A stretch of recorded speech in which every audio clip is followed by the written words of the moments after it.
You are now listening to Slandi Sutherland, an 18-year-old journalism major of Northern Caribbean University. I am also from the Garden Parish of St. Anne. My philosophy is, do not fear failure, but rather fear not trying. Your educational vlogger, bringing to you always quality information. Welcome back, viewers and subscribers. Today I'll be sharing with you some of the things that I have been learning in my Intro to Communication research class. Now I'll be sharing with you the purpose of research, characteristics of research, and 5 approaches of research that we have. Now, what exactly is research? Oftentimes we find ourselves seeking new knowledge, or we want to confirm a theory or assumption, or we just want to explore and apply, right? You are researching. So research can be defined as a deliberate or systematic process by which we gather, analyze, and interpret information. In research, both the process and the result is important. Now here are some of the characteristics that research have. They have logical, which means that it must be reasonable, it must be well thought about. It can be factual, which means that your information must be proven. Empirical, which means that your information or your research may be based on something that you have observed or you have experienced. And analytical, which means that your information, whatever you're researching, must be able to be separated in a different component or so that it can be compared. Now let's talk about some of the research approaches that you have. The first one I'll be talking to you about is the qualitative research. Now this approach, it tends to focus more on what persons think, how they think and why they think that way, and how they behave and why as well. So as usual, a lot of these things in life, they have advantages and disadvantages. So I'm going to talk about some of the advantages.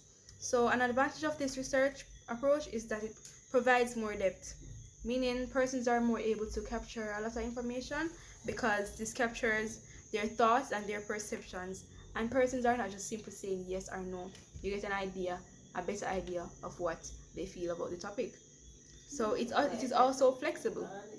Because you're opening questions, researchers can just change the question on the spot. Now, what are the disadvantages now? Let me tell you. So you see, because it is a small sample size, researchers tend to be hesitant about how they generalize things. So sometimes it's harder to generalize the idea. Also, use more resources because it's an interview-based research approach, and it is more of like a discussion forum. So it takes a lot of effort to reach out to persons and to get persons to come and share their ideas with you. This approach is quantitative, and as the name suggests, it measures numbers, and this research focuses more on how many persons are thinking a particular way and behave a particular way. This research approach also has more advantages than the qualitative. So the advantages of this research is that it covers a large sample size. Also, it is more accurate because you're getting more persons to answer the questions, and there are a lot of more close-ended questions than in the qualitative research. So also this research approach is fast, it is easy to collect, and it is very much less cost effective because all you have to make sure you do is print a lot of questionnaires and get the responses that you need. The third approach that I'll be sharing with you guys is the mixed modality approach. Now this approach is basically an incorporation of the qualitative and the quantitative research. Now the advantage of this is that data can be better explained because the examination is done closer and you are more likely to get a richer research result. Now the disadvantage is that sometimes this information can be a lot to analyze, and if you're not careful enough, as the researcher, you may get confused because you're dealing with 2 different methods simultaneously. Now the last 2 approach that I'll be showing you guys are the inductive research approach and the deductive research approach.